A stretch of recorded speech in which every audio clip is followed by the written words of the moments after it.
You know what this is? This is what I use to shave my head and to groom my face. And believe it or not, I also used it on my balls. Yeah, Dom, you're gross. Yeah, I know, but I had no choice. I didn't know better. But I was introduced to the Manscaped Lawnmower 4.0. Yeah, 4.0. They upgraded. The beauty about this, it was designed exactly for below the waist grooming. The ceramic blade here helps you not to cut yourself. And I'm telling you, it was the greatest experience I've ever had in terms of below the waist grooming in my entire 34 years that I've been alive. I'm one of the first persons to try the new Lawnmower 4.0, and I'm completely blown away by the performance. So join 2 million men all across the world who trust Manscaped. Get 20% off plus free shipping with code Dominic Rich at manscaped.com. That's 20% off plus free shipping at manscaped.com with code Dominic Rich. Your balls would thank you. So with that being said, we're gonna go back to the other games and just touch on the last two matches here before I call it a day. And the game that we're gonna talk about is Canada 4, Panama 1. I have to give it to this Canadian team. Really gotta give it to this Canadian team, man. Wow. After conceding in the 5th minute to Rolando Blackburn, an attack down the right-hand side, crossed into the box and side-footed into the back of the net by Rolando Blackburn. The Panamanians celebrated like they had just won the Gold Cup because it was a good goal, emphatic goal, 5th minute settings. And I think, you know, they've been playing some good football, coming off of a win against the USA there. Even though they did lose to El Salvador, they bounced back against the USA and they're confident, showed in the 5th minute. But something happened with this Panamanian team some way in that, like the midway point of the first half. You know what I'm saying? It's like I don't know what really got into the Panamanian team, because they were playing some good football, scored a goal, and then they were just wayward. You see what I'm saying? I don't know if they got complacent or if Canada just were too good, but Canada started to take the game to to Panama. They were home, of course, and they were confident that they could come back in the game. I predicted a 1-1 draw, and when Panama scored for us, I was like, okay, yeah, this game definitely might finish 1-1. 8th minute, Alphonso Davies with a chance, squared, but the ball was blocked. Very good play by Canada. They were teasing. Jonathan David with a chance, saved by Mejia, set up by Alphonso Davies. And there was a penalty shout for potential foul on Estacio in the 20th minute, but it wasn't given. And some may say if VAR was present, yeah, that would have been a penalty. But then again, when you think about it, a lot of people don't like VAR. So maybe you're seeing some of the purest football being played in the African Confederation and CONCACAF where there's no VAR. You see what I'm saying? Just think about what I'm saying there. So Canada, they got their goal in the 28th minute. It was an own goal, corner by Davies, and Michael Murillo headed into the back of the net. I think it came off of Tajon Buchanan onto Murillo, and Canada got their equalizer. Look, something happened, as I mentioned, for Panama. After Canada equalized, it's like Panama, they lost the plot. Like they were rattled or something by the goal conceded. Because around the 45th minute, there was a mini brawl in the game. And one happened at the end of the game as well, before I forget to mention that one. And I think the Panamanians were a little bit touchy and very sensitive, because that substitute warming up actually touched Basinas while he was taking the corner. And Basinas, instead of just, laughing it off, he lost his head.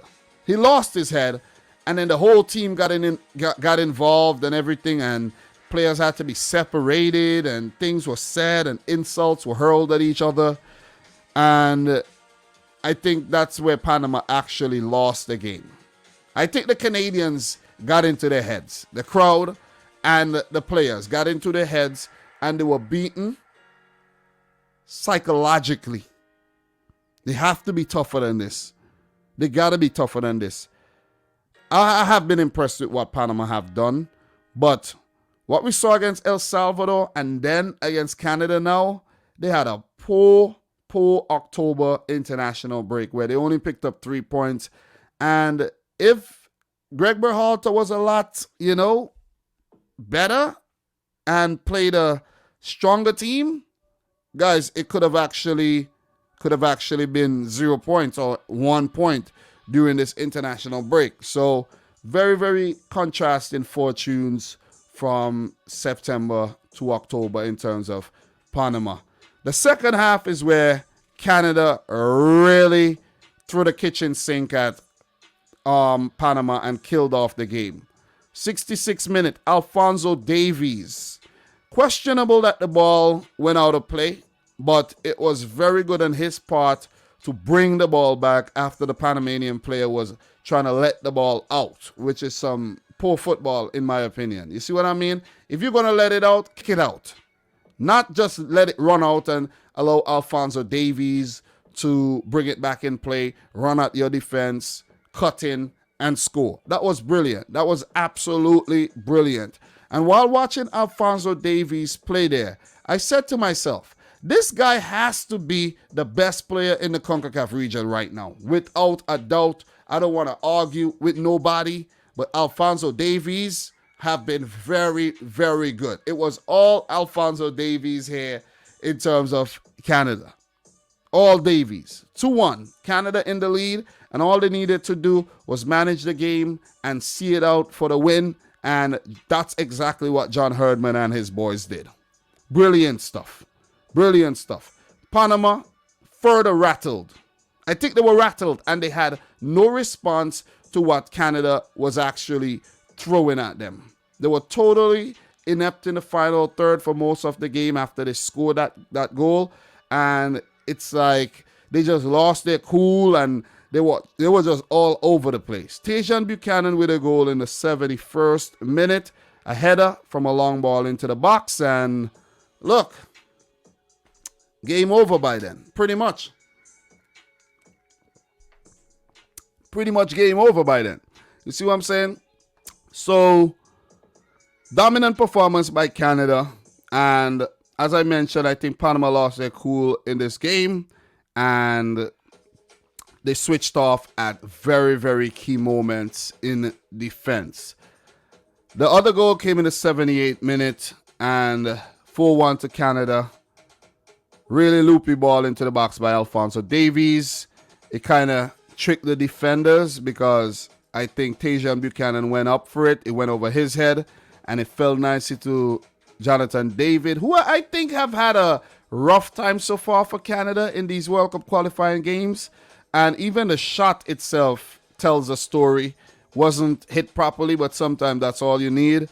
And it just trickled into the far post. And when you really look back at the highlights, I wonder if that Panamanian player could have cleared that ball. He just watched it into the back of the net, and 4-1. Kripo did have to make a save in the 85th minute when Panama came close to pegging one back.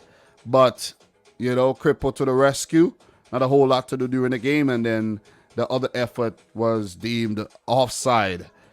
Canada celebrated the win with their fans knocking the drum and, those chants and the hand claps and everything. And it was a really nice sight to see. I have to say this is going to be tough. Played against Canada next month. It's going to be cold as hell in November up there in Canada. Just got to put it that way. Panama thoroughly outplayed on the road. And look, Thomas Christensen and his boys got to pull things together, man. The top three teams in the octagonal might actually run away from them. Because, look, you take a look at the stats here. Canada 16 shots at goal, 8 on target, 43% of the ball. It's not like Panama didn't have the ball, but they lacked the creativity, lacked the imagination here on the day. 7 shots at goal, 2 on target. Wasn't the best performance. As I mentioned, brawl at the end of the game. A little brawl at the end of the game again. And look at the corners. 10 corners for Canada, 1 for Panama. They were dominated. They were outplayed. The table, Canada third with 10 points. They're beginning to separate themselves from Panama. And Panama in fourth with 8 points. You got to look out for Jamaica and Costa Rica on your heels, along with El Salvador. I think we might see a situation where the top 3 teams pull away and the bottom, let's say, 5 teams have to fight for that playoff spot. But for Canada, 4 draws and 2 wins. This is absolutely brilliant. Those 2 wins came at home, one against El Salvador and the other against Panama, and they were convincing wins. And if you look at the draws, they were well thought out. You see what I'm saying? Going to the USA, picking up a draw. Going to Mexico, picking up a draw. Going to Jamaica, picking up a draw. And drawing their first game at home against Honduras, where, you give Honduras the respect there. And, you know what I'm saying? Don't be overly attacking and losing your head and losing the first game, man. They did well. 10 points in 6 matches. Pretty good. 1 point behind the U.S., 4 points behind Mexico. And that could change really fast. All Mexico dropped points, and Canada could be right behind them again. So in terms of who they play next, for Canada, oh boy. 2 home matches. Costa Rica and Mexico have to travel to Canada in the cold. This is going to be very difficult. And they have Honduras on the road in January. And another very, very difficult game. But the USA should be used to conditions like this as well. Look at, man. El Salvador, you're lucky you didn't have to travel to Canada in February, man. Wow. And I have to say, Jamaica are lucky not to have to travel to Canada in those months, because that would have been very, very, very difficult. As for Panama, look, they're getting very inconsistent now. They're really inconsistent right about now. Their next game will be against Honduras on the road, and then they play El Salvador at home. Winnable games, but are they going to win the games? I don't even know what to say about Panama right about now. I give Panama so much praises in September. Call them what? The team on top of the power rankings, and look at how they responded in October. 2 losses and a win against the USA of all teams. You see what I'm saying? So yeah, that is why I can't understand Greg Berhalter and the USA at all, man.